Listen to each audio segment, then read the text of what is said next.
বিসমিল্লাহির রহমানির রহিম। অনার্স প্রথম বর্ষের শিক্ষার্থীবৃন্দ, তোমরা যারা অর্থনীতি, অ্যাকাউন্টিং, ম্যানেজমেন্ট, মার্কেটিং, ফিনান্স, সমাজবিজ্ঞান, রাষ্ট্রবিজ্ঞান এসব বিষয়ে অধ্যয়ন করতেছ, যাদের মাইক্রো ইকোনমিক্স আছে, তাদের জন্য আজকের এই ক্লাসটি প্রযোজ্য।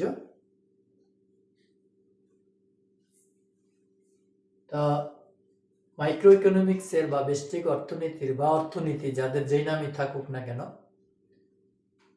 একটি অধ্যায় আছে, একটি টপিক আছে, চাহিদা, ডিমান্ড। অর্থনীতির একটি উল্লেখযোগ্য বিষয় এটা, এই ডিমান্ড। মূলত ডিমান্ড সাপ্লাই বলতেই সাধারণ অর্থনীতি বোঝানো। অনেকেই জানে অর্থনীতি মানে ডিমান্ড সাপ্লাই। তো আজকে আমরা এই গুরুত্বপূর্ণ একটি বিষয় নিয়ে আলোচনা করব।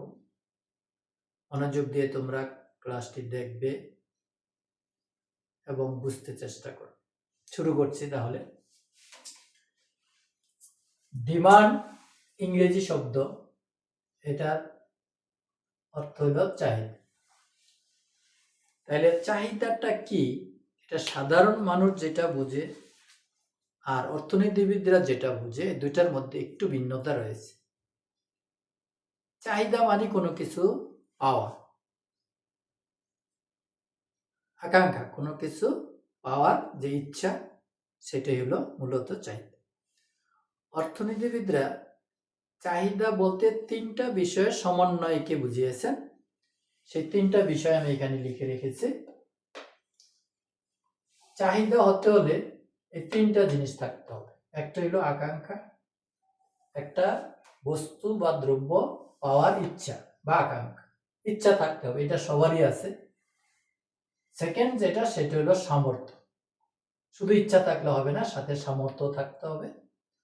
আরেকটা হলো সামর্থ্য আছে, আকাঙ্ক্ষাও আছে, কিন্তু যদি ওই ব্যক্তি বা ওই ভোক্তা যদি ওই দ্রব্যের পিছনে অর্থ ব্যয় করতে রাজি না থাকে, তাহলে সেটা আবার চাহিদা হবে না। তাইলে চাহিদা বলতে সাধারণত কোনো কিছু পাওয়ার আকাঙ্ক্ষাকে বোঝায়, কিন্তু অর্থনীতিবিদরা বলেছেন এই তিনটা বিষয়ের সমন্বয়কে চাহিদা বলা হবে। দ্রব্য পাওয়ার আকাঙ্ক্ষা, ওই দ্রব্য পাওয়ার সামর্থ্য, অর্থাৎ ওই দ্রব্য যদি পেতে চাই কিছু অর্থ ব্যয় করতে হবে, সেই অর্থ, আর্থিক সামর্থ্য থাকতে হবে। আবার আর্থিক সামর্থ্য থাকলেই শুধু হবে না, ওই দ্রব্যের জন্য ওই নির্দিষ্ট পরিমাণ অর্থ সে ব্যয় করতে রাজি কিনা, ব্যয় করার ইচ্ছা তার আছে কিনা, যদি থাকে তাইলে সেটাকে আমরা চাহিদা বলব। যদি এটা সবারই আছে, এটা ধনী গরিব ছোট বড় সবারই দ্রব্য পাওয়ার আকাঙ্ক্ষাটা থাকে, এইটা অনেকের থাকে না। যেমন একজন ব্যক্তি একটা মোবাইল, অ্যান্ড্রয়েড মোবাইল ফোন কিনতে আকাঙ্ক্ষা করল, এটার দাম আমরা ধরলাম 20,000 টাকা। তাহলে 20,000 টাকা তার থাকতে হবে। 20,000 টাকা না থাকলে যতই তার আকাঙ্ক্ষা থাকুক, সেটা চাহিদায় পরিগণিত হবে না। আবার 20,000 টাকা আছে, এখন এই ব্যক্তি কৃপণ, এই একটা মোবাইলের পিছনে সে 20,000 টাকা ব্যয় করতে রাজি না, তাহলে সেটা চাহিদায় পরিণত হবে না। তাহলে আমরা বলবো আকাঙ্ক্ষা, সামর্থ্য এবং অর্থ ব্যয়ের ইচ্ছা, এই তিনটার সমন্বয়কে অর্থনীতিতে চাহিদা বলে। তোমরা একটু লিখে নিতে পারো, নোট করবে। মাইক্রো ইকোনমিক্স যখন আমি পড়াবো, যখন ম্যাক্রো ইকোনমিক্স পড়াবো, অর্থনীতির আরো এরকম বিভিন্ন বিষয়গুলি যখন সাবজেক্টগুলি পড়াবো, সেগুলি তোমরা এই ক্লাস দেখে নোট করে ফেলবে। আমাদের এই কথাগুলি এখানে তো বাসতেছে, এগুলি তো লেখা নাই, এগুলি তোমরা নোট করে ফেলবে। কথাগুলি শুনে শুনে নিজের মতো করে নোট করো। অর্থনীতিতে চাহিদা বলতে তিনটে বিষয়ের সমন্বয়কে বোঝানো হয়েছে। এক হলো আকাঙ্ক্ষা, আকাঙ্ক্ষাকে এটা সম্বন্ধে দুইটা লাইন লিখবা। তারপর হলো সামর্থ্য, ক্যাপাসিটি, তারপর হলো অর্থ ব্যয়ের ইচ্ছা। এই তিনটার সমন্বয়কে অর্থনীতিতে চাহিদা বলে। এই তিনটির যে কোনো একটির অনুপস্থিত হলে সেটাকে চাহিদা বলা যাবে না। এই হলো মূলত চাহিদাটা কি। তাহলে কোনো দ্রব্য পাওয়ার যে আকাঙ্ক্ষা সেটাকেই মূলত চাহিদা বলে, কিন্তু অর্থনীতিবিদরা বলছে এর সাথে আরো দুইটা বিষয়ের সমন্বয় করতে হবে। একটা হলো সামর্থ্য আর একটা হলো অর্থ ব্যয়ের ইচ্ছা। এরপরে টপিকে আমি চলে যাচ্ছি, চাহিদাতেই থাকবো আরেকটা বিষয়, সেইটা হলো সবচেয়ে ইম্পর্টেন্ট যেটা, সেটা হলো demand law, law of demand বা চাহিদা বিধি। চাহিদা বিধি খুব ইম্পর্টেন্ট।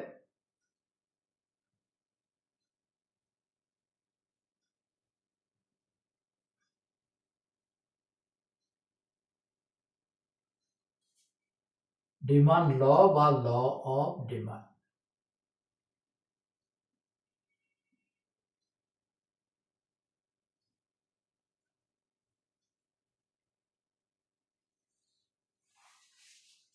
তাহলে অর্থনীতির সবচেয়ে উল্লেখযোগ্য, সবচেয়ে প্রধান যেই বিধি নিয়ম সেটা হলো চাহিদা বিধি। চাহিদা বিধি জানে না এমন কোনো অর্থনীতিতে স্টুডেন্ট নাই। চাহিদা বিধি, অর্থনীতি নিয়ে পড়ালেখা করে না এমন মানুষও চাহিদা বিধিটা জানে। আমরাও জানি, তোমরাও জানো হয়তো। চাহিদা বিধিটা কি? তাহলে চাহিদা বিধিটা, এটা যদি ডিমান্ড ধরি আমরা, এই চাহিদা নির্ভর করে কার উপর? প্রধানত দামের উপর। প্রধানত দামের উপর। চাহিদা শুধু দামের উপর নির্ভর করে না, বাস্তবে আরো কিছু বিষয়ের উপর নির্ভর করে। তাহলে চাহিদা আমরা ধরবো প্রধানত কার উপর ডিপেন্ড করে? দামের উপর। চাহিদা নির্ভর করে দামের উপর।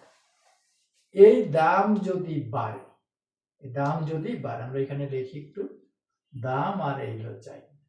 দাম যদি বাড়ে, এটা দিয়ে বাড়া বোঝায়, চাহিদা তাহলে কমে। আবার দাম যদি কমে, চাহিদা তাহলে বাড়ে। এটার সাথে এটা, এটার সাথে এটা। তাহলে দাম যদি কমে, চাহিদা বাড়ে। দাম যদি বাড়ে, চাহিদা কমে। এই যে দাম এবং চাহিদার মধ্যে একটা বিশেষ সম্পর্ক, নিয়ম, এটাকেই বলা হয় চাহিদা বিধি। বিধি কাকে বলে? বিধি হলো কোনো একটা ঘটনা, কোনো একটা বিষয় যদি সবসময় একইভাবে ঘটে, একইভাবে ঘটে, যেমন দিনের পরে রাত, রাতের পরে দিন, দিনের পরে রাত, রাতের পরের দিন, এটা একটা নিয়ম, এটাই বিধি। কখনই দুইটা দিন একত্রে হয় না, কখনো দুইটা রাত একত্রে হয় না। নিয়ম মতো দিনের পরে রাত হবে, আবার রাতের পরে দিন হবে। এটা সবসময় ঘটে। সবসময় যেটা ঘটে সেটা হলো বিধি বা নিয়ম। তাহলে সবসময় আমরা বলি, সাধারণত বলবো এখানে, দাম বাড়লে চাহিদা কমে, দাম কমলে চাহিদা বাড়ে। দাম এবং চাহিদার মধ্যে এই যে একটা বিশেষ সম্পর্ক, সাধারণত এবং সাধারণ দ্রব্যের ক্ষেত্রে এই কথাটাও বলতে হবে। সাধারণ দ্রব্য বা সাধারণত না বললে এই কথাটা হবে না। অন্যান্য ক্ষেত্রে উল্টা ঘটনাও ঘটতে পারে। সাধারণত দাম বাড়লে চাহিদা কমে, আবার দাম কমলে চাহিদা বাড়ে। এই যে নিয়মটা, এটাকে বলা হয় চাহিদা বিধি। লিখে নাও, দামের সাথে চাহিদার বিপরীত সম্পর্ক, দাম বাড়লে চাহিদা কমে আর দাম কমলে চাহিদা বাড়ে। দাম এবং চাহিদার মধ্যে এই যে বিপরীত সম্পর্ক, এটাকে বলা হয় চাহিদা বিধি। এখন এই চাহিদা বিধিটা আমরা ব্যাখ্যা করব। চাহিদা বিধিটা কয়ভাবে ব্যাখ্যা করা যায়? প্রধানত তিনটা ভাবে চাহিদা বিধি ব্যাখ্যা করা যায়। আমরা আজকে একটা একটা করে শুরু করি, যে কয়টা পারি। 1 নম্বর হলো সূচি। সূচির মাধ্যমে, চাহিদা বিধি সূচির মাধ্যমে ব্যাখ্যা করা যায়। চাহিদা বিধি ব্যাখ্যা, তোমার যদি আসে চাহিদা বিধি ব্যাখ্যা করো, তাহলে আমরা 3 ভাবে ব্যাখ্যা করতে পারবো। এখন তুমি কি 3 ভাবে করবা, না 2 ভাবে করবা, না 1 ভাবে করবা, সেটা হলো তোমার ব্যক্তিগত বিষয়।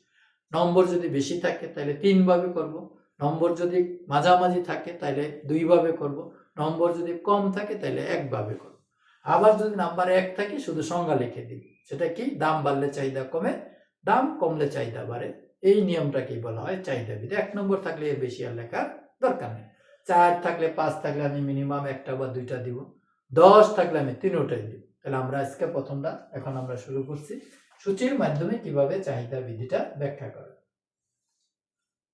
সূচির মাধ্যমে আমরা চাহিদা বিধিটা ব্যাখ্যা করব। এটা হলো দাম, এটা হলো চাহিদা। এটারে কিউও লেখা যায়, কোয়ান্টিটি অফ ডিমান্ড, ডিও লেখা যায়, কিউও লেখা যায়।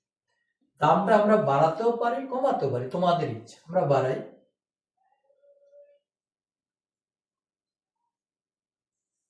দামটা বাড়ালাম। দাম যখন 1 টাকা, চাহিদা তখন আমরা একটু, যেহেতু দাম বাড়লে চাহিদাটা কমে, এই জন্য চাহিদাটা একটু আমরা বড় থেকে ধরি, 10 ধরি, 2 এর সময় ধরি 8, 3 এর সময় ধরি 6, 4 এর সময় ধরি 4, 5 এর সময় ধরি 2, 6 এর সময় ধরি 4, 0। তাহলে দাম যখন 1 টাকা, সূচিতে লক্ষ্য করা যায়, দাম যখন 1 টাকা, চাহিদা তখন 10।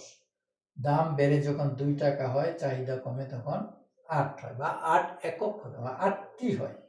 দাম আরো বেড়ে যখন 3 টাকা হয়, চাহিদা আরো কমে তখন 6 একক হয়।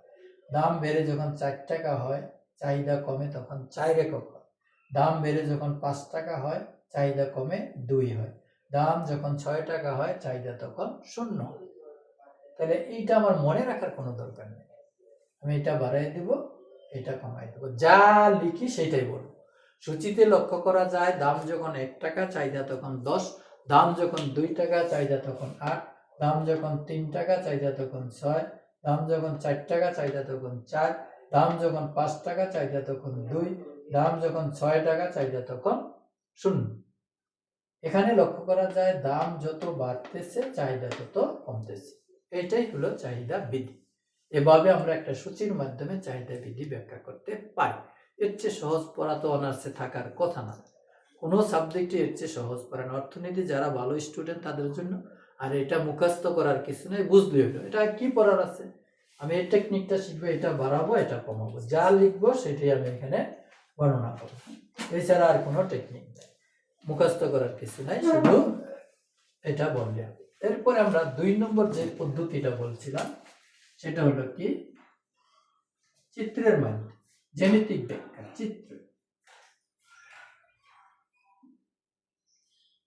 চিত্রের মাধ্যমে চাহিদা বৃদ্ধি ব্যাখ্যা করা যায়, বা জ্যামিতিক ভাবে চাহিদা বৃদ্ধি ব্যাখ্যা করা যায়, বা রেখার মাধ্যমে চাহিদা বৃদ্ধি ব্যাখ্যা করা যায়। তাহলে আমরা এখন একটা চিত্র আঁকি, এদিকে সব সময় দাম ধরবো, এদিকে চাহিদা ধরবো। তাহলে দাম কত, 1 থেকে 6 পর্যন্ত, 1, 2, 3, 4, 5, 6, 1, 2, 3, 4, 5, 6। চাহিদা কত, 0, 2, 4, 0, 2, 4, 6, 8, 10, 0, 2, 4, 6, 8, 10। এটা একটা গ্রাফ পেপার আমরা নিতে পারি, নোট সাদা কাগজে, স্টিলের বড় স্কেল দিয়ে আমরা বসাইয়া, স্কেলটা এখানে বসাইয়া 5 ইঞ্চিকে 2 ইঞ্চিকে 1 ইঞ্চিকে 2 করে ধরলাম, 1 ইঞ্চিতে 2, 2 ইঞ্চিতে 4, 3 ইঞ্চিতে 6, এইভাবে ইচ্ছা মতো। তাহলে 1 এর সময় কত আমার 10, 1 এর সময় 10, 1 এর সময় 10, এখান থেকে আমরা 10 পর্যন্ত যাব, একটা ফোঁটা দিই, এটার এই বিন্দু দিতে পারি। 2 এর সময় গিয়ে 8 এ ফোঁটা দিই, 2 এর সময় গিয়ে 8 এ ফোঁটা দিলাম, 3 এর সময় গিয়ে 6 এ ফোঁটা দিই, 4 এর সময় গিয়ে 4 এ ফোঁটা দিই,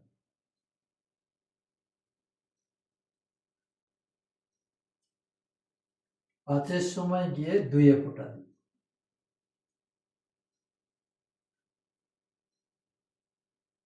6 এর সময় গিয়ে 0 তে ফোঁটা, 6 এর সময় গিয়ে 0 মানে এদিকেও না এদিকে।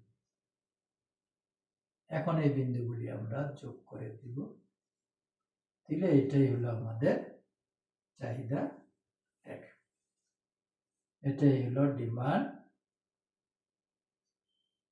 Curve, CURV, demand curve. তাহলে যাই হোক, আমি বর্ণনা দিচ্ছি। ভূমি অক্ষে চাহিদার পরিমাণ, লম্ব অক্ষের দাম। দাম যখন 1 টাকা, চাহিদা তখন 10, যা এ বিন্দুতে দেখানো হয়েছে। এই একটা আমরা শিখি, বাকিগুলি সেম। দাম যখন 1 টাকা, চাহিদা তখন 10, যা এ বিন্দুতে দেখানো হয়েছে। দাম যখন 2 টাকা, চাহিদা তখন 8, যা বি বিন্দুতে দেখানো হয়। দাম যখন 3 টাকা, চাহিদা তখন 8, দাম যখন 3 টাকা, চাহিদা তখন 6, সি বিন্দুতে দেখানো হয়। দাম যখন 4 টাকা, চাহিদা তখন 4, যা ডি বিন্দুতে দেখানো হয়। দাম যখন 5 টাকা, চাহিদা তখন 2, যা ই বিন্দুতে দেখানো হয়। দাম যখন 6 টাকা, চাহিদা তখন 0, এফ বিন্দুতে দেখানো হয়। A B C D E F বিন্দুগুলি যোগ করলে যে রেখাটা পাওয়া যায় এটা হলো চাহিদা রেখা। এই রেখাটা নির্দেশ করতেছে চাহিদা বৃদ্ধি, অর্থাৎ দাম যতই বাড়তেছে চাহিদা ততই কমতেছে। দাম যতই বাড়তেছে চাহিদা ততই কমতেছে। দাম যতই বাড়তেছে চাহিদা ততই কমতেছে। তাহলে দাম যত বাড়ে চাহিদা তত কমে, আবার দাম যখন কমবে চাহিদা তখন বাড়ে। এটাই হলো চাহিদা। তাহলে চাহিদা বৃদ্ধিকে আমরা সূচির মাধ্যমে ব্যাখ্যা করতে পারি, চাহিদা বৃদ্ধিকে আমরা চিত্রের মাধ্যমে ব্যাখ্যা করতে পারি। তাহলে আরেকটা আছে সমীকরণের মাধ্যমে। সমীকরণের মাধ্যমে সেটা আমি এই ক্লাসে নিব না, পরের ক্লাসে নিব। তাইলে এখান থেকে আরো প্রশ্ন। প্রথম হলো চাহিদা বৃদ্ধি কাকে, প্রথম হলো চাহিদা কাকে বলে, চাহিদার সংজ্ঞা দাও। চাহিদার বৈশিষ্ট্য বললে ওই 3টা বৈশিষ্ট্য লিখে দিব। চাহিদা বৃদ্ধি কাকে বললে আগে বৃদ্ধিটা দিব। দাম বাড়লে চাহিদা কমে, দাম কমলে চাহিদা বাড়ে। দাম এবং চাহিদার মধ্যে এই যে বিপরীত সম্পর্ক, এটাই হলো চাহিদা বৃদ্ধি। চাহিদা বৃদ্ধিটাকে ব্যাখ্যা করা যায় বিভিন্ন ভাবে। আমরা সূচির মাধ্যমে ব্যাখ্যা করলাম, সূচি দিয়ে এটার বর্ণনা দিব, শেষ। লাস্টে বলবো এখানে দাম বাড়তেছে চাহিদা কমতেছে, অর্থাৎ দামের সাথে চাহিদার সম্পর্কটা বিপরীত। ঠিক একইভাবে আমরা বলবো চাহিদা বৃদ্ধিকে আমরা রেখার মাধ্যমে ব্যাখ্যা করতে পারি, যেটাকে বলে চাহিদা রেখা। এটা হলো চাহিদার সূচি, এটা হলো চাহিদা রেখা। এটার বর্ণনা দিব ওই সূচি থেকে আমরা দিব। 1-এর সময় 10, 2-এর সময় 8, 3-এর সময় 6, 4-এর সময় 4, 5-এর সময় 2, 6-এর সময় 0। এই বিন্দুগুলি যোগ করলে যে রেখাটা পাওয়া যায় এটা হলো চাহিদা রেখা। এই রেখাটা নিম্নগামী, নিম্নগামী চাহিদা রেখা হলে বুঝবো এটা চাহিদা বৃদ্ধি মেনে চলে। দাম বাড়লে চাহিদা কম, দামের সাথে চাহিদার সম্পর্ক বিপরীত। তাহলে চাহিদা বৃদ্ধি বিশ্লেষণ বললে আমরা এই দুইটা দিয়েই কনক্লুশন টেনে দিতে পারি। সমীকরণটা দিলাম না, এখানে দুইটা দিলেও হবে, একটা দিলেও যদি নাম্বার 4 থাকে 2 থাকে একটা দিলে হবে, অথবা এটা বাদ দেওয়া শুধু রেখা দিলে হবে। অর্থাৎ চাহিদা বৃদ্ধিকে আমরা একটা সমীকরণের রেখার মাধ্যমে দেখাতে পারি বা জ্যামিতিক ভাবে বিশ্লেষণ করতে পারি।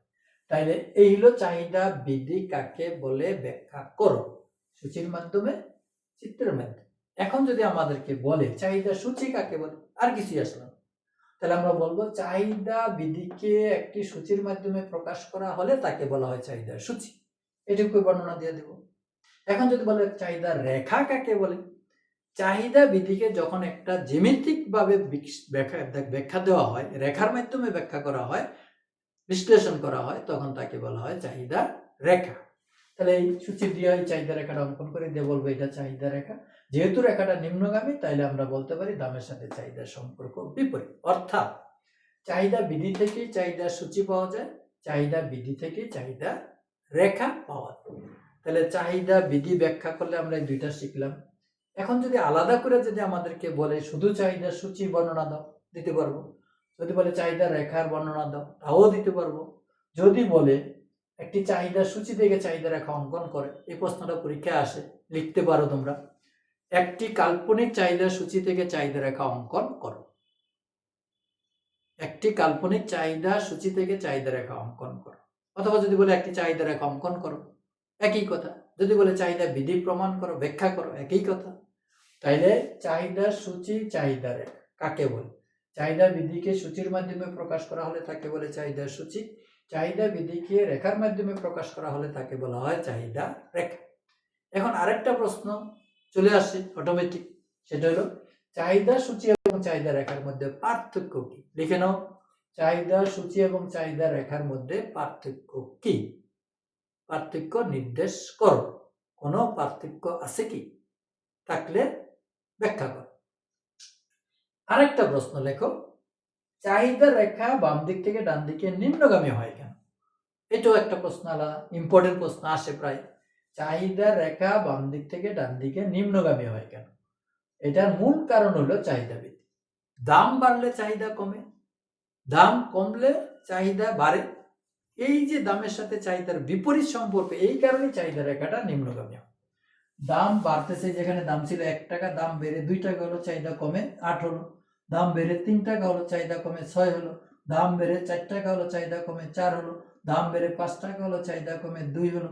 দাম বেড়ে 6 টাকা হলো, চাহিদা কমে 0 হলো। দাম যত বাড়তেছে চাহিদা তত কমতেছে, এই জন্য রেখাটা বাম দিক থেকে ডান দিকে নিম্নগামী।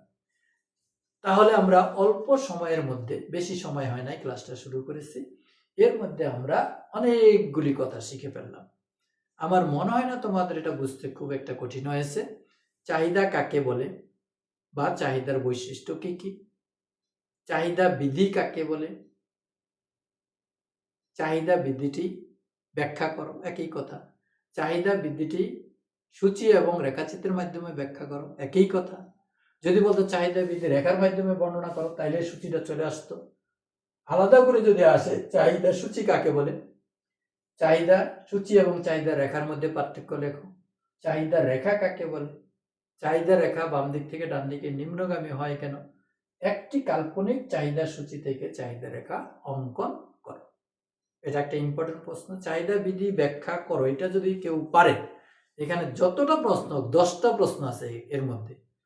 চাহিদা সূচি কি, চাহিদা রেখা কি, চাহিদা রেখা কেন নিম্নগামী হয়, একটি চাহিদা রেখা অঙ্কন করো, কাল্পনিক চাহিদা সূচি থেকে চাহিদা রেখা অঙ্কন করো, চাহিদা বিধি ব্যাখ্যা করো, চাহিদা বিধি সূচির মাধ্যমে ব্যাখ্যা করো, চাহিদা বিধি রেখার মাধ্যমে ব্যাখ্যা করো, চাহিদা বিধি জ্যামিতিক চিত্রের মাধ্যমে ব্যাখ্যা করো। ভ্যারাইটিস প্রশ্ন আসতে পারে। মূল প্রশ্ন হলো একটা, উত্তর শিখতে হবে তোমার শুধু একটা, চাহিদা বিধি ব্যাখ্যা করো, চাহিদা বিধি ব্যাখ্যা করো। এই উত্তরটা শিখলে এর মধ্যে এই 7-8টা প্রশ্নের অ্যান্সার তুমি দিতে পারো। তুমি প্রত্যেকটা মাইক্রো ক্লাস আমার করে দেখো, তোমার কাছে অর্থনীতি কঠিন মনে হয় কিনা। তোমাদের যারা বন্ধু বান্ধব আছে, আমি যে সাবজেক্টগুলির নাম বলছি, অর্থনীতি অনার্স প্রথম বর্ষ, অ্যাকাউন্টিং, ম্যানেজমেন্ট, মার্কেটিং, ফিনান্স, সমাজ বিজ্ঞান, রাষ্ট্রবিজ্ঞান, আরও আছে স্ট্যাটিস্টিক্স, এইসব বিষয়ে মার্কেটিং ফার্স্ট ইয়ারে যাদের মাইক্রো ইকোনমিক্স আছে বা অন্য নামেও আছে, কাদেরও, যেমন রাষ্ট্রবিজ্ঞান, সমাজবিজ্ঞানে মাইক্রো ইকোনমিক্স নামে নাই, অন্য নামে আছে। যাই হোক, ইন্ট্রোডাকশন টু ইকোনমিক্স বা অন্য কিছু নামে আছে। যাই হোক, চাহিদা কিন্তু সবগুলি সিলেবাসই আছে। তাহলে সবার জন্য এটা উন্মুক্ত। এই ক্লাসটা তোমার জন্য খুবই ইম্পর্টেন্ট। সবগুলি মাইক্রো ক্লাস তোমরা কম্বাইনলি করো, সবগুলি ডিপার্টমেন্টের স্টুডেন্টরা এটা দেখো, ইনশাল্লাহ তোমাদের অনেক অনেক উপকার। আজকে আর আগাচ্ছি না, আবার দেখা হবে। সে পর্যন্ত সবাই সুস্থ থাকো, সেই কামনা করে, সেই প্রত্যাশা রেখে আজকের মতো এখানেই শেষ। ধন্যবাদ সবাইকে।